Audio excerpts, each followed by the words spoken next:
Praise God. మహాగణుడైన యేసు ప్రభు వారి యొక్క శ్రేష్టమైన నామంలో మీ అందరికీ శుభములు వందనాలు తెలియజేస్తున్నాను. దేవుని వాక్యాన్ని జాగ్రత్తగా ఆలకించండి, షేర్ చేయండి.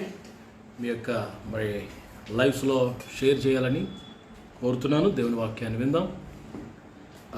యెషయా గ్రంథంలో 65వ అధ్యాయంలోకి ఒకసారి రండి అందరూ. యెషయా గ్రంథం 65వ అధ్యాయం 10వ వచనం. 65వ అధ్యాయం 10వ వచనం. చదువు. నన్ను గూర్చి విచారణ చేసిన నా ప్రజల నిమిత్తము షారోను గొర్రెల మేత భూమి అగును. షారోను గొర్రెల మేత భూమి అగును. ఆకోరు లోయ పశువులు పరుండు స్థలముగా ఉండును. ఆకోరు లోయ పశువులు పరుండు స్థలముగా ఉండును. దేవుడు తన పరిశుద్ధ వాక్యాన్ని దీవించుగాక. పిల్లలు, ఇక్కడ మనం చూస్తున్నాం, పిల్లరా గొప్ప మార్పును కలిగేది. Hour God is God of gives great change. పిల్లరా ఊహకు మించినట్లుగా ఆ మార్పును దేవుడు కలగజేస్తాడు. ఆల్ ఆఫ్ సడన్గా దేవుడు పరిస్థితులన్నీ మార్చివేస్తాడు. అప్పటి వరకు ఒకలా ఉంటుంది, దేవుడు కలగజేసుకుంటే పరిస్థితులు మరొకలాగా ఉంటాయి. So always we have to submit our selfs to God. మన పరిస్థితులు చూస్తూ ఏడుస్తూ కూర్చోవడం కాదు. మన పరిస్థితులు చూస్తూ నిరీక్షణ కోల్పోయి నిరాశ నిస్పృహలోకి వెళ్ళిపోయి ఏం జరుగుతుంది నా జీవితంలో అని బలహీనపరచబడటం కాదు. ఆయన వైపు చూస్తూ పరిస్థితులకు మించిన దేవుడు నా దేవుడు ఎన్ని అద్భుతాలన్నా చేయగలడు, నా జీవితంలో గొప్ప కార్యాలు చేస్తాడు అని నువ్వు ఎదురు చూసినప్పుడు దేవుడు కార్యాలు చేస్తాడు. ఇక్కడ రెండు ప్రదేశాలని, రెండు ప్రాంతాలని ప్రభు చూపిస్తాం. ఒకటి షారోను, రెండవది ఆకోరు లోయ. ప్రియులరా, ఈ రెండింటి జీవితాల్లో దేవుడు ఎంతో గొప్ప మార్పును కలగజేశాడు. ఆ విషయాలు ఈ రాత్రి మీకు జ్ఞాపకం చేయాలని నేను కోరుకుంటాను. షారోను ప్రియులరు, ఈ షారోన్ అనే ఇది ఒక ఊరి పేరు, ఒక ప్రాంతం పేరు. షారోను అనే ఆ వర్డ్ హెబ్రూ భాషలో మరి ఉంది. దాని హెబ్రూ భాషలో దాని పేరు. అది ఇజ్రాయెల్ దేశంలో ఆ యొక్క వెస్ట్ సైడ్, అంటే మెడిటేరియన్ సీ వైపు, అంటే యూరోప్ వైపు, ఆ మధ్యధరా సముద్రం వైపు ఉన్న అత్యంత ఫెర్టైల్ ప్లేన్ అన్నమాట. సారవంతమైన మరి నేల, మంచి పంటలు పండే స్థలం. ఈ షారోను దేనికి ప్రసిద్ధి అంటే ఫ్లవర్స్కి మాట. ఫ్లవర్స్ హబ్ అనొచ్చు అన్నమాట. ఫ్లవర్స్ హబ్ చూసారు. రోజ్ సిటీ అని ఉంది, రోజ్ సిటీ అని ఉంటుంది మన దేశంలో. అలాగా మరి ఈ షారోన్ అనేది ఫ్లవర్స్కి, మంచి సారవంతమైన పంటలకు, సారవంతమైన మరి ప్రాంతానికి సాదృశ్యంగా ఉంది. ప్రియులరా, షారోను అనేది చాలా బ్యూటిఫుల్ ఉంటుందట ఆ ప్రాంతం.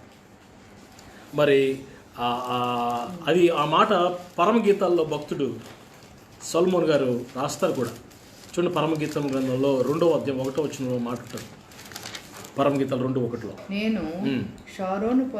నేను షారోను పొలములో పూయి పుష్పం వంటి దానను, లోయల్లో పుట్టు పద్మం వంటి దానను. చాలు. షారోను పొలములో పూయి పుష్పము వంటి దానను. I'm a rose in Sharon అంటాడు ఇంగ్లీష్ బైబిల్. షారోను పొలములో నేను ఒక పుష్పము. బ్యూటీనెస్కి సాదృశ్యంగా ఉంది పిల్లలు. ఎంతో అందమైనది, ఎంతో సారవంతమైనది పిల్లలు, ఎంతో ప్రఖ్యాతిగాంచిన ప్రాంతం పిల్లలు. ఆ దినాల్లో రాజులు మరి క్వీన్స్ వాడే ఫ్లవర్స్ షారోన్ నుంచి వచ్చేవి, షారోన్ అనే ప్రాంతం నుంచి వచ్చేవి. అంత గొప్ప సారవంతమైన అందమైన పేరు ప్రఖ్యాతులుగా ఇచ్చిన ఆ ప్రాంతం మరి యెషయా ప్రవక్త దినాల్లో ఏమైపోయిందంటే, దేవుడు అంటున్నాడు షారోను గొర్రెల మేత భూమి అగును. షారోను ప్రాంతంలో ఏదో జరిగింది, దేవుడు మళ్ళీ రిస్టోర్ చేస్తున్నాడు షారోన్. ఏం జరిగింది ఒకసారి 33వ అధ్యాయంలోకి రండి. యెషయా 33వ అధ్యాయంలోకి 9వ వచనంలోకి రండి. 9వ వచనం. What happen to Sharon? దేశము దుఃఖించి క్షీణించుచున్నది, లెబనోను సిగ్గుపడి వాడిపోవచ్చున్నది. షారోన్ ఎడారి ఆయను. షారోన్ ఏమైందట? ఎడారైపోయిందంట. వర్షాలు లేవు, పంటలు లేవు, మోడిబారిపోయింది, ఎండిపోయింది, ఒక ఎడారిలాగా మారిపోయిందంట. కారణం ఏంటి? 30 అధ్యాయంలో యెషయా 30 ప్రవక్త ప్రవచిస్తున్నాడు యెరూషలేము గురించి, మరి ఇజ్రాయెల్ పట్టణం గురించి, షారోను గురించి. మొదటి వచనం చూడండి. యెహోవా వాక్కు ఇదే, లోబడని పిల్లలకు శ్రమ. లోబడని పిల్లలకు శ్రమ. లోబడని పిల్లలు ఉన్నారు షారోన్లో. పిల్లరా, ఐగుప్తుకి సహాయం చేస్తున్నారటండి. ఐగుప్తుకు సహాయం చేస్తున్నారు. 31వ అధ్యాయం మొదటి వచనం. ఇశ్రాయేలు పరిశుద్ధ దేవుని లక్ష్య పెట్టకయు, యెహోవా యుద్ధ విచారింపకయు సహాయం నిమిత్తము ఐగుప్తుకు వెళ్ళుచు గుర్రములను ఆధారం చేసుకుని వారి రథములు విస్తారములనియు రౌతులు బలాఢ్యులని అనియు వారిని ఆశ్రయించు వారికి శ్రమ. దేవుని ప్రజలు 30వ అధ్యాయంలో, యెషయా గ్రంథం 30వ అధ్యాయంలో లోబడటం లేదు. 31వ అధ్యాయంలో ఈ దేవుని ప్రజలట పరిశుద్ధ దేవుని లక్ష్య పెట్టట్లేదటండి. లోబట్టం లేదు, లక్ష్య పెట్టట్లే, విచారించట్లా. ఏం చేద్దామన్నా దేవుడి దగ్గర విచారించట్లా, ఎంక్వైరీ చేయట్లేదు. దేవుని దగ్గర సహాయం కావాలంటే దేవుని దగ్గరికి రావట్లా. ఐగుప్తుకు వెళ్తున్నారు, గుర్రాల మీద, రథాల మీద ఆధారం చేసుకుంటున్నారు. ఇశ్రాయేలు పరిస్థితి అలా ఉంది పిల్లలు. 31వ అధ్యాయం 6వ వచనం చూడండి. ఇంకేం చేశారు వాళ్ళు?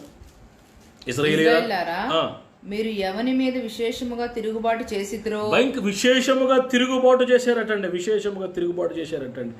ఇంకా 32వ అధ్యాయం 9వ వచనం. ఇంకేమైపోయారు ఇశ్రాయేలీయులు? సుఖాశక్తి గల స్త్రీలారా లేచి నా మాట వినుడి, నిశ్చంతగా ఉన్న కుమార్తెలారా నా మాట వినుడి. పిల్లరా, సుఖాశక్తి గల స్త్రీలు అయిపోయారట. నిశ్చంతగా ఉన్నారటండి.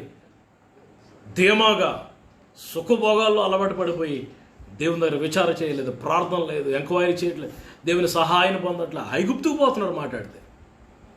పిల్లరా, మాట్లాడితే ఐగుప్తు రథాల మీద, గుర్రాల మీద ఆధారపడుతున్నారు, లోబడటలు.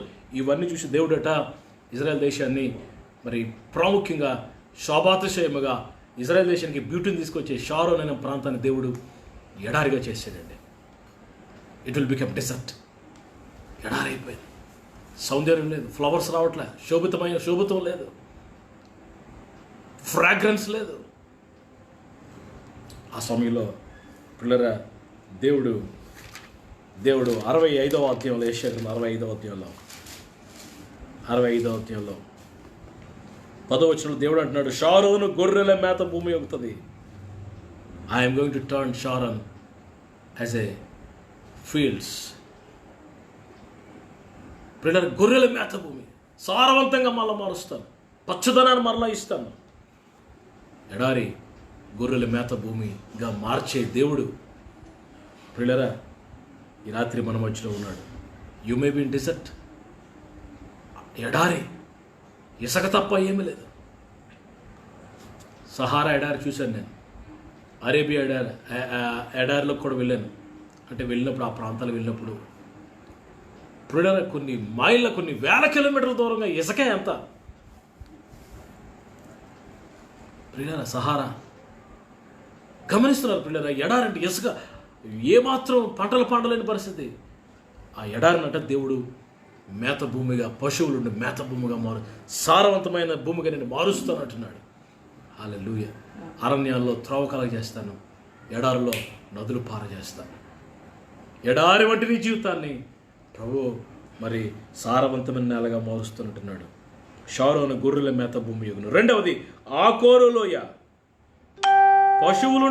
పశువుల పరుండు స్థలముగా ఉండును. ఆకోరు లోయనట పశువులుండు స్థలముగా మారుస్తాడట, సమృద్ధితో నింపుతాడట. ఆకోరు లోయ గురించి మనం ఆలోచిస్తే, ఆకోరు లోయ అనే మాట వచ్చినప్పుడు యెహోషువ దినాల్లో మరి ఆకాను సంతానాన్ని పిల్లల ఆ లోయలో పెట్టి ఆకాను యొక్క డేరాని, ఆకాను యొక్క కలిగిన సమస్తాన్ని, పశువులను అన్నిటిని పెట్టి రాళ్లతో కొట్టి చంపారట. ఎందుకు? యెహోషువ గ్రంథంలో రండి ఒకసారి. ఆకోరు లోయ అంటే ఏంటో మీకు జ్ఞాపకం. 7వ అధ్యాయం తీసారా? 24వ వచనం చూడండి. 24వ వచనం.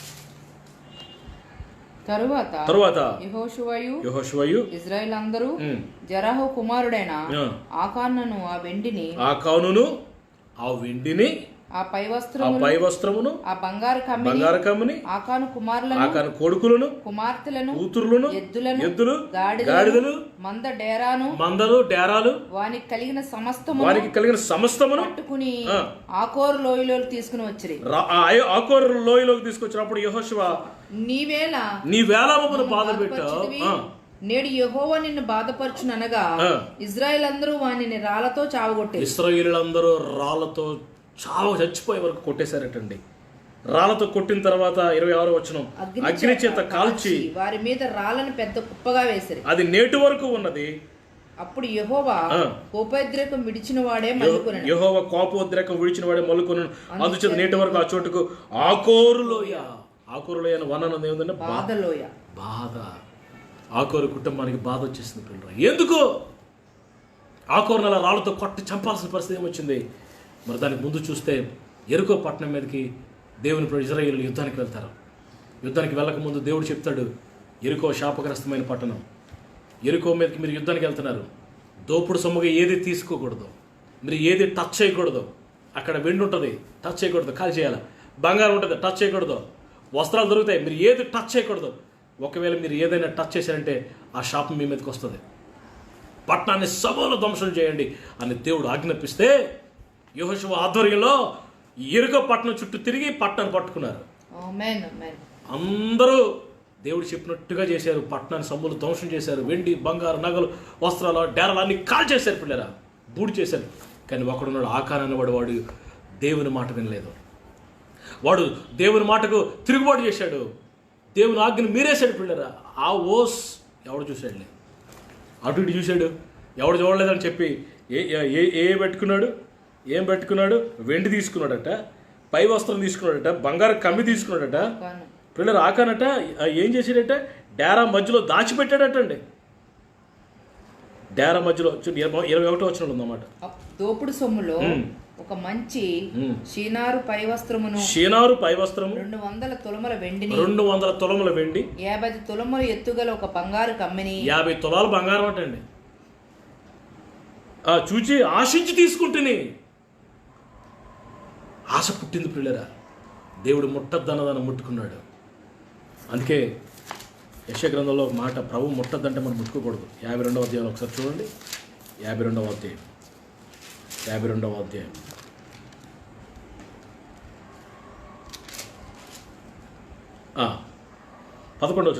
వచనం. పోవుడి అచ్చటి నుండి వెల్లుడి అపవిత్రమైన దేనిని ముట్టకుడి. అపవిత్రమైనది ఏది ముట్టకుడి. దాని అద్దు నుండి తొలగిపోవుడి. అపవిత్రమైన ముట్టద్దు, దాని నుంచి తొలగిపోండి. యెహోవా సేవోపకరణములను మోయువారులారా మిమ్మును మీరు పవిత్రపరచుకునండి. యెహోవా సేవోపకరణములను మోయువారులారా, దేవుని సేవోపకరణాలు మోసేవారులారా, దేవుని సైన్యంలో ఉన్నవారులారా, దేవుని పని చేస్తున్న వారులారా, ఆరాధనలో, పాటల్లో, వాక్య పరిచర్యలో, దేవుని పరిచర్యలో ఉన్నవారులారా, మిమ్మల్ని మీరు పవిత్రపరచుకోండి.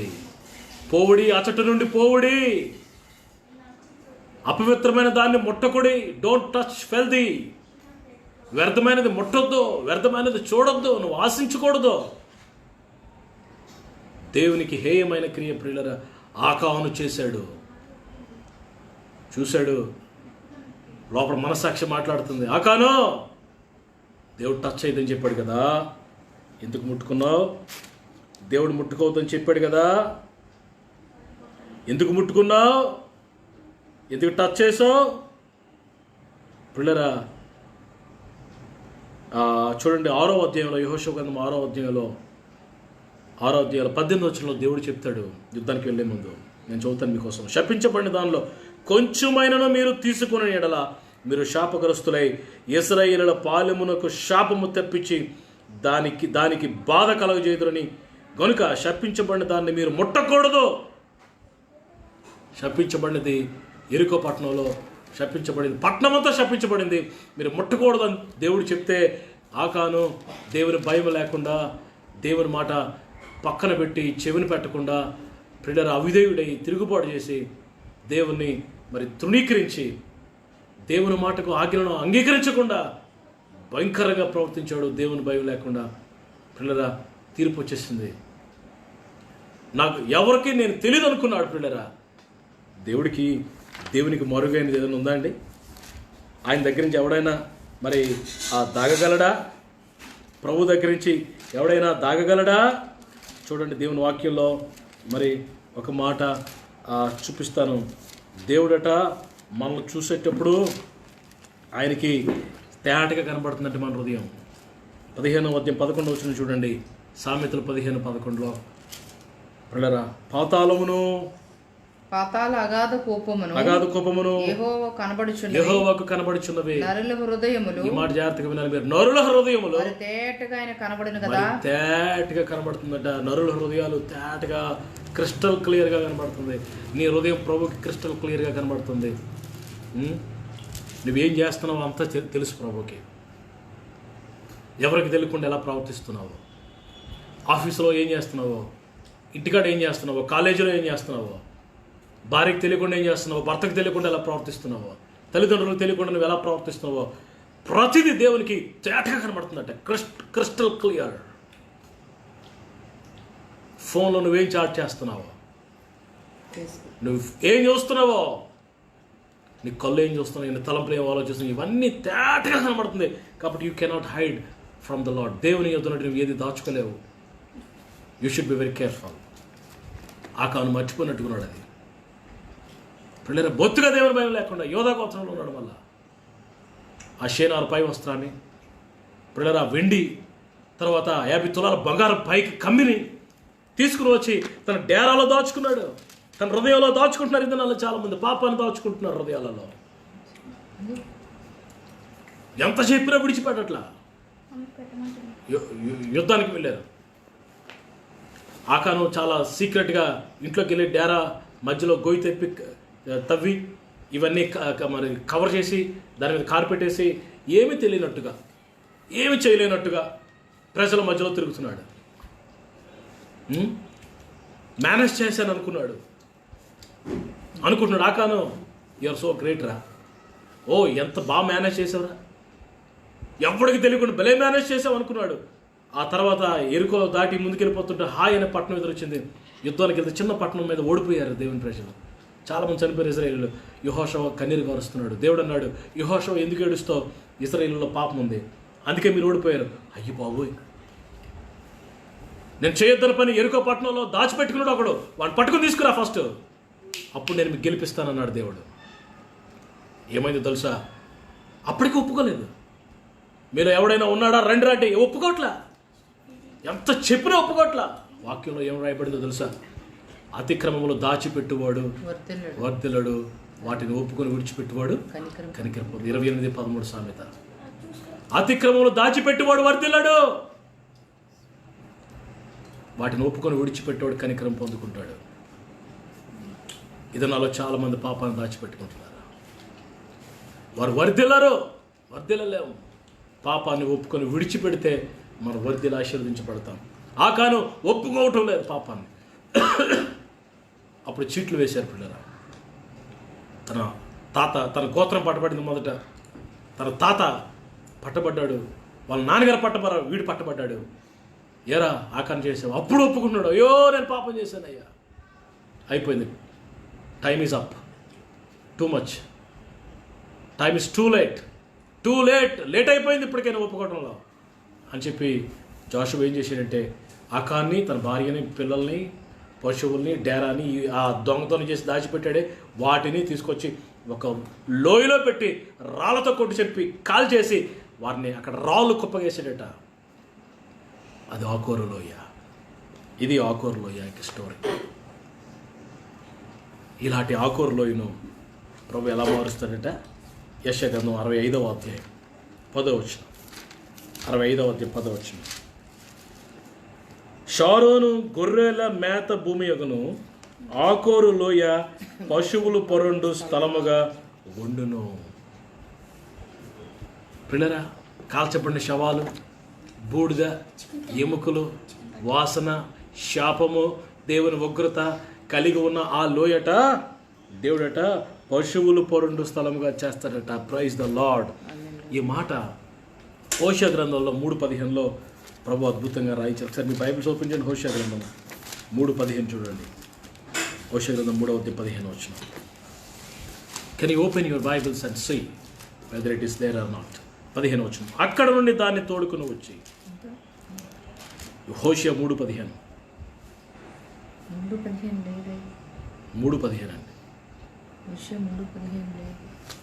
అక్కడ నుండి నేను దానిని తోడుకుని వచ్చి దానికి ద్రాక్ష చెట్లు నిత్తును, ఆకోరు లోయను నిరీక్షణ ద్వారముగా చేసేదను. Praise the lord.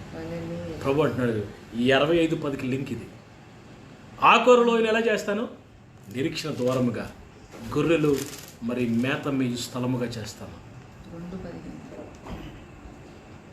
2:15 sorry, హోషేయ 2:15 not 3:15.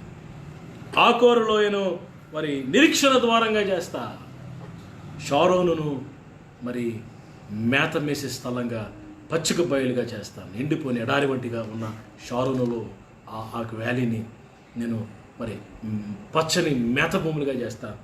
ఆకోరు లోయను నిరీక్షణ ద్వారంగా చేస్తాను. నిరీక్షణ.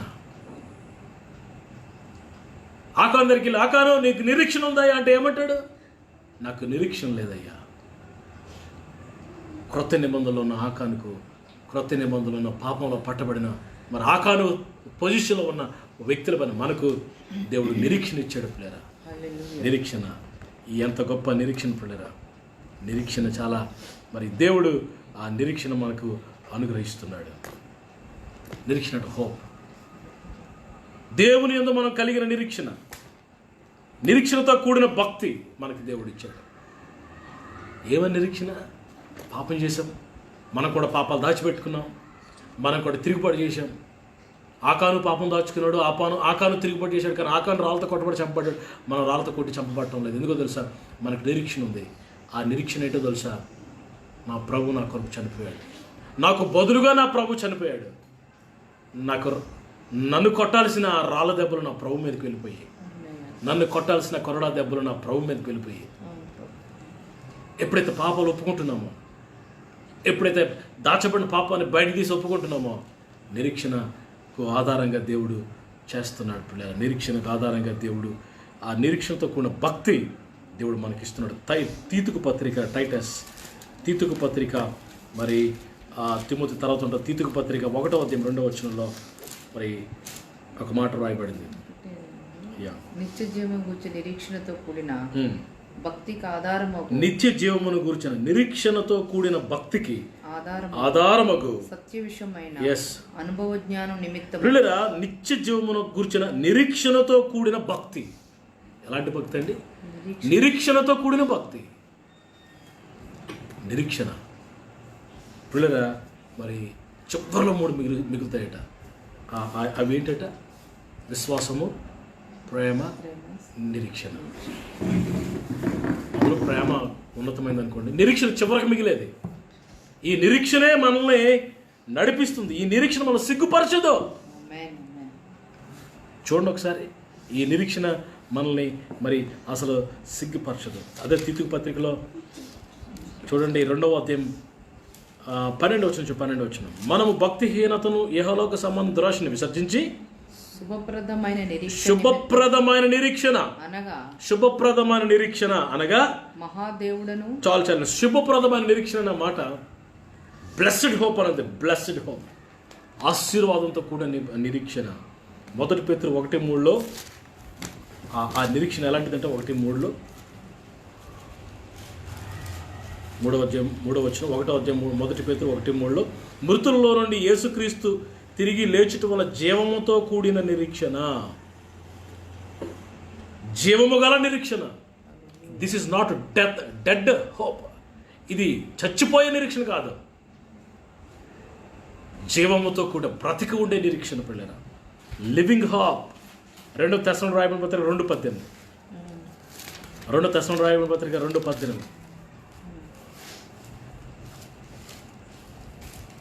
2:17 అండి, నాట్ 18. మన ప్రభువు అయిన యేసుక్రీస్తును మనల్ని ప్రేమించి కృపచేత నిత్యమైన ఆదరణయు శుభ నిరీక్షణయు అనుగ్రహించిన మన తండ్రి అయిన దేవుడను మీ హృదయములను ఆదరించి ప్రతి సత్కార్యమందును ప్రతి శుభ నిరీక్షణ. రోమిల రాయని పత్రిక 5వ అధ్యాయం 4వ వచనం చూడండి. రోమిల రాయని పత్రికను ముగిస్తున్నాను. 5వ అధ్యాయం 4వ వచనం. రోమ్ చాప్టర్ 5 verse 4 చదవండి. శ్రమ ఓర్పును, ఓర్పు పరీక్షను, పరీక్ష నిరీక్షణను కలుగు చేయనని ఎరిగి శ్రమలయందును అతిశయపడుదుము. ఎందుకనగా ఈ నిరీక్షణ సిగ్గుపరచదు. ఈ నిరీక్షణ నిన్ను సిగ్గుపరచదు. ఆకోరులో నిరీక్షణ ద్వారంగా చేస్తాను. ఈ నిరీక్షణ will never disappoint you. It will never give you to the shame. సిగ్గుకు, అవమానానికి నిన్ను అప్పగించదు. నువ్వు ఎవరి యందు నిరీక్షించావో, ఎవరి యందు విశ్వసించావో. పిల్లలు ఇంకో మాట చెప్తాను. ఈ నిరీక్షణకి విశ్వాసాన్ని కలిపితే చాలా బ్యూటిఫుల్ ఉంటుంది. చూడండి, రోమిల రాయని పత్రికలోనే ఆ మాట ఉంది. 4వ అధ్యాయంలో చూడండి 18వ వచనం బ్యూటిఫుల్ వెర్స్ ఉంది. అక్కడ చదవండి ఒకసారి. రోమా 4:18 నీ సంతానం ఎలాగూ ఉండునని చెప్పిన దాన్ని బట్టి తన అనేక జనములకు తండ్రి అగునట్లు నిరీక్షణకు ఆధారం లేనప్పుడు అతడు నిరీక్షణ కలిగి నమ్మెనట. హల్లెలూయా. నిరీక్షణ కలిగి, నిరీక్షణ ఒక పక్క, నమ్మకం ఒక పక్క, రెండు కలిసిపోయాయి. ఇది చాలా మందికి నిరీక్షణ ఉంది కానీ నమ్మకం, విశ్వాసం లేదు. ఎప్పుడైతే నిరీక్షణకు ఫెయిత్ నువ్వు యాడ్ చేస్తావో, అబ్రహాము చూసిన అద్భుతాన్ని నీవు చూస్తావు. Hallelujah. Nothing is impossible. He can change everything into a blessing way. He can change everything. Nothing is impossible with God. నువ్వు నమ్మగలిగితే, నువ్వు నిరీక్షణ కలిగి నమ్మితే దేవుడు అద్భుతం చేస్తాడు. అబ్రహాము మరి విశ్వాసంతో, నిరీక్షణతో ముందుకు సాగాడు. మరి వృద్ధపాయంలో 90 సంవత్సరాల వయసులో దేవుడు 90 సంవత్సరాల వయసులో తన భార్యని జ్ఞాపకం చేసుకున్నాడు. సుసాధ్యం చేశాడు, అసాధ్యం సుసాధ్యం చేశాడు. ఉందా నిరీక్షణ? పిల్లరా, హెబ్రీ పత్రిక 7:19 ఈ నిరీక్షణ ఎలాంటిది? 7:19 హెబ్రీ పత్రిక 7:19 వచ్చిన ఆ ధర్మశాస్త్రము దేనికి సంపూర్ణ సిద్ధి కలగజేయలేదు కనుక ముందు ఇవ్వబడిన ఆజ్ఞ బలహీనమైనందున, నిష్ప్రయోజనమైనందున అది నివజం. అంతకంటే శ్రేష్టమైన నిరీక్షణ దాని వెంట ప్రవేశపెట్టబడెను. శ్రేష్టమైన నిరీక్షణ అంటే ధర్మశాస్త్రంలో కొంచెం ఉంది నిరీక్షణ, ఎక్కువ లేదు నిరీక్షణ. కంటికి కన్నే, పట్టికి పన్ను. పిల్లల క్రియల మూలంగా నీతి మొదలు. మరి క్రొత్త నిబంధనకు వచ్చరికి అంతకంటే శ్రేష్టమైన నిరీక్షణ. Better than that in Old Testament. శ్రేష్టమైన నిరీక్షణ దేవుడు ఇచ్చేశాడు. 6:19 చూడండి, హెబ్రీ పత్రిక 6:19. ఈ నిరీక్షణ నిశ్చలమును స్థిరమును మన ఆత్మకు లంగరువలే నుండి తెర లోపల ప్రవేశించున్నది. ఈ నిరీక్షణ ఎలాంటిదంటే పిల్లరా, నిశ్చలమునైనది, కదలదు, స్థిరమైనది, ఇమ్మూవబుల్, పర్మనెంట్, స్టాండర్డ్ హోప్. అంతే కదట, అది మన ఆత్మకు లంగరవలే. లంగర్ అంటే తెలుసు కదా, యాంకర్. పిల్లరా, మరి లోడ్తో వచ్చిన షిప్లు, కార్గో షిప్లు మరి ఆ యొక్క బెర్తలు ఖాళీ లేకపోతే పోర్ట్లో ఎక్కడో సముద్రంలో ఆపేస్తారు. కొంత దూరంలో ఆపేసేటప్పుడు అవి అటు ఇటు కదలకుండా మరి ఆ యాంకర్ వేస్తారు పైనుంచి. యాంకర్ అంటే ఇలా ఉంటుంది. ఆ యాంకర్ వేసి సముద్రంలో మరి నిలబెడతాడు. ఆ యాంకర్ ఏం చేస్తుందంటే చిన్నదే ఉంటుంది కానీ ఆ షిప్ని కదలకుండా అలా నిలిచి ఉంచుతుంది. పిల్లరా, ఈ నిరీక్షణట మన ఆత్మకు లంగర్ వలె పనిచేస్తుందట. కదిలిపోకుండా, అస్థిరం అయిపోకుండా, చలనం లేకుండా స్థిరమైన ఆత్మీయ జీవితం కలిగి ఉండేటట్టుగా ఈ యొక్క నిరీక్షణ మనకి ఎంతగానో పనిచేస్తుంది. కాబట్టి ఈ నిరీక్షణ ఎంతో గొప్పది. ఈ నిరీక్షణలో ఉన్న ఆశీర్వాదాలు చాలా ఉన్నాయి కానీ సమయం లేదు, నేను ముగించేస్తాను. ఈ నిరీక్షణ మనకెంతో మరి స్థిరమైన పరిస్థితుల్లో స్థిరులుగా చేస్తుంది నిరీక్షణ. ఈ నిరీక్షణ మన సిగ్గుపరచదో. నువ్వు ఎవరిని ఎంతో ఆశ పెట్టుకున్నావో, ఎవరిని ఎంతో నమ్మకించావో, ఎవరిని ఎంతో మరి నిరీక్షణ కలిగి ఉన్నావో, ఆయన నిన్ను సిగ్గుపరిచే దేవుడు కాదు. ఈ రాత్రి మరి ఆకోరులో ఆయన నిరీక్షణ ద్వారంగా చేస్తాను. షారోను ఎడారివలైపోయింది, దాన్ని పశువుల మేత స్థలంగా చేస్తాను. నిరీక్షణ కోల్పోయావా? ఎడారిలాగా అయిపోయావా? అంత ఎండిపోయిందా? అన్నీ కోల్పోయి ఉన్నావా? నెమ్మది లేదా? సమాధానం లేదా? భార్యాభర్తల మధ్య నెమ్మది లేదా? కుటుంబంలో సంతోషం లేదా? కన్నీరు కార్చి కార్చి కన్నులు ఎండిపోయాయా? ఆర్థిక సమస్యల చేత అల్లాడిపోతున్నావా? ఎటు హెల్ప్ ఎవరిని అడగాలో తెలియట్లేదు. ఒక ఆయన అంటున్నాడు, అందరూ హెల్ప్ తీసుకున్నానండి, ఇంకెవ్వరు అడగడానికి ఎవరు లేరండి, నా సమస్యలు తీరలేదు, ఏం చేయాలి? ఆత్మహత్య చేసుకోవాలండి నేను అంటున్నాడు. Worry not my brother. ఈ వాక్యం ఉంటేనే నీకు శుభవార్త ఏంటో తెలుసా? పరిస్థితులను మార్చగలిగిన దేవుడు నీ కొరకు ఎదురు చూస్తున్నాడు. నువ్వు పరుగులు తీసుకుని ఆయన దగ్గర, ఆయన పాదాలు పట్టుకు, కుటుంబం అంతా, భార్య భర్తల కుటుంబ బిడ్డలంతా వచ్చి ఏసే పాదాలు పట్టుకుని కన్నీరు కార్చి ప్రభు పాదాలు పట్టుకోండి. దేవుడు 65:10 యెషయా 65:10 వాగ్దానంగా నీకు ఇస్తున్నాడు. 65 హోషేయ 3:15 నీకు వాగ్దానంగా దేవుడు ఇస్తున్నాడు. ఆకోరులో నిరీక్షణ దూరంగా చేస్తాను.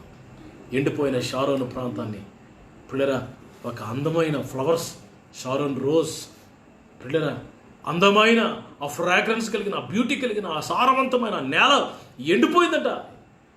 యెషయా 33:9 మనం చూస్తే, అయితే దేవుడు దాన్ని మరి మేత భూమిగా, మరి సమృద్ధైన ప్రాంతంగా, సారవంతమైన నేలగా మారుస్తానంటున్నాడు. నీ పరిస్థితులకు మించిన దేవుడు, నీ పరిస్థితులను, ప్రతికూలమైన ప్రతి పరిస్థితిని అనుకూలంగా మార్చే దేవుడు ఈ రాత్రి మన మధ్యలో ఉన్నాడు. తప్పకుండా నీకు మేలు చేస్తాడు, భయపడద్దు. ఆరోగ్యం పోయిందా? షుగర్, బీపీ భయంకరమైన లెవెల్స్లో ఉన్నాయా? భయపడద్దు. ఒక్క మాట సెలవిస్తాడు ప్రభు, నీకు మరి యవన కాలంలో ఉన్న గొప్ప ఆరోగ్యం దేవుడు నీకు ఇస్తాడు. ఆమేన్. Praise God. నువ్వు పోగొట్టుకున్న ఆరోగ్యం తిరిగి ప్రభు ఇస్తాడు. నెమ్మది లేదా? ప్రభు ఇస్తాడు. నీ బిడ్డలు బలహీనలుగా ఉన్నారా? ప్రభు బలపరుస్తాడు. నీ పిల్లలకు ఆరోగ్యం ఇస్తాడు. నీ పిల్లలకు అధిక విషయాలు ఇస్తాడు. ఎస్, అద్భుతాలు ప్రభు చేస్తాడు. ఈ రాత్రి నా యొక్క అంశం, వాక్యం యొక్క అంశం ఏంటంటే, ప్రతికూలమైన ప్రతి పరిస్థితిని అనుకూలంగా, దీవెనకరంగా, ఆశీర్వాదకరంగా, సారవంతంగా మార్చడానికి సిద్ధంగా ఉన్న దేవుడు ఈ రాత్రి 2 చేతులు చాపి నేను పిలుస్తున్నాడు. ఈ రాత్రి నేను ఉదయం ప్రభుకి సమర్పించుకొని, అయ్యా ఆకోరులో ఇలాగ ఉందయ్యా, పాపాన్ని దాచిపెట్టుకున్న ప్రమాదం వద్దు, పాపాన్ని విడిచిపెట్ట, పాపాన్ని కక్కేసాయి బయటికి, అతిక్రమాలు దాచిపెట్టుకోవద్దు. ఈ రాత్రి కనులారా, నా కనులారా ఏం చూశారు అడగండి, చెప్తాయి. తలంపులారా మీరు ఏం ఆలోచించాలని అడగండి, తలంపులు బయటకు వస్తాయి. హృదయమా నువ్వు ఏమి దాచుకున్నావు బయటికి రా. నోరు ఏం మాట్లాడావు, ఏం విన్నావు, నీ కన్నులు, నీ తలంపులు, నీ చెవులు, నీ నోటిని అడుగు, నీ హృదయాన్ని కక్కుతాయి అవి.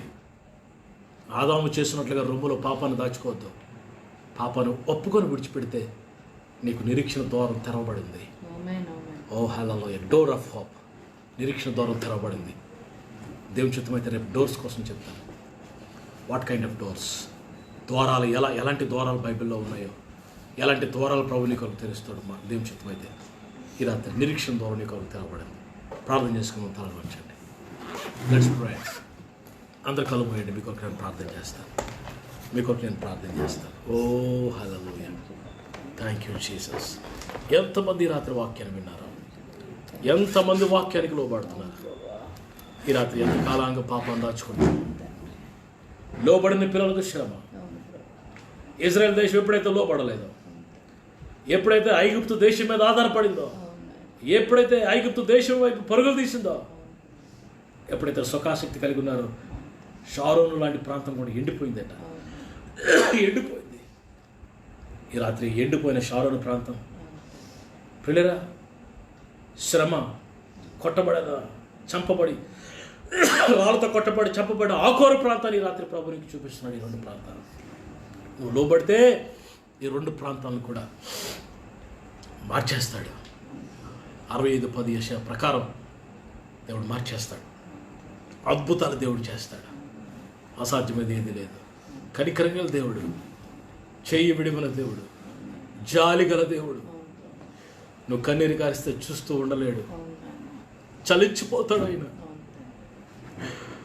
నువ్వు చెయ్యెత్తి ప్రభువాలను కనికరించంటే చెయ్యి విడిచిపెట్టాడు. అయ్యా, this is my story, this is my situation అని నువ్వు కన్నీరు కాచి చెప్పగలిగితే నీ జీవితంలో ఒక అద్భుతాన్ని చేయడానికి నీ ముందు ప్రత్యక్షం అవుతాడు ఆయన. ఈ కన్సల్ట్స్ యూ. నిన్నెంతగానో ప్రేమిస్తున్నాడు ప్రభు, నిన్నెంతగానో ప్రేమిస్తున్నాడు. నీ పక్కనే ఉన్నాడు. ఈ రాత్రి పరిశుద్ధాత్మ దేవుడు నిన్ను ఒప్పింపు చేస్తున్నాడేమో. పాపాన్ని దాచిపెట్టుకో. ఆకాను షేనారు పై వస్త్రాన్ని ప్రియులారా 200 తులముల వెండిని 50 తులముల వెండి కమ్మి బంగారపు కమ్మని తన డేరలో దాచుకున్నాడు. ఎందుకు ఆకాను ఎందుకు చేశావు? ప్రియులారా ఆ ఒక్కడు చేస్తే పాపం తన భార్య మీదకి బిడ్డల మీద కూడా శాపం వచ్చేస్తుంది. తన కేటల మీదకి ప్రియులారా పశువుల మీదకి శాపం వచ్చేస్తుంది. ప్రియులారా మనం పాపం చేసి ఎంజాయ్ చేసి సంతోషంగా ఉండొచ్చు కాక కానీ మన వెనకాతలు ఉన్న వారు అందరి మీదకి దేవుని శాపం రాబోతుంది కదా. యూ కెనాట్ బేర్, నువ్వు భరించలేవు. వి కెనాట్ బేర్, మనం భరించలేమండి ఆ శాపాన్ని. ఈ రాత్రి వినమ్రంగా ప్రభు పాదాలు పట్టుకొని మన పాపాన్ని ఉన్నట్టుగా ఒప్పుకొని విడిచిపెడదాం. దేవుని కనికరాన్ని పొందుకుందాం. నేను మీ కొరకు ప్రార్థన చేస్తాను. పరిశుద్ధమైన తండ్రి, ఘనమైన నాయన, ఈ సాయంకాలం ఈ రాత్రి మీరు ఇచ్చిన సందేశం బట్టి వందనాలు ప్రభు. షారోను మేతగల భూమిగా, ప్రభు ఆకూరలోయను పశువులు మేసే స్థలంగా, ప్రభు నిరీక్షణ ద్వారముగా చేస్తానని వాగ్దానం చేశాం. ప్రభు నాయన పరిస్థితులకు మించిన దేవుడు, ప్రతికూలమైన పరిస్థితిని అనుకూలంగా, ఆశీర్వాదకరంగా, దీవెనకరంగా, సారవంతంగా మార్చే దేవుడు, మీకు మమ్మల్ని అప్పగించుకుంటున్నాం. నీ ప్రజలు మీ చేతికి అప్పగిస్తున్నారు తండ్రి. మీరే నడిపించి బలపరచండి. ఎవరైనా కన్నీరు కోరుస్తూ హృదయాలు సమర్పించుకుంటూ వాక్యం ద్వారా దీవించబడితే వారు మరొకసారి మీ చేతికి అప్పగిస్తున్నాను. Visit them, bless them.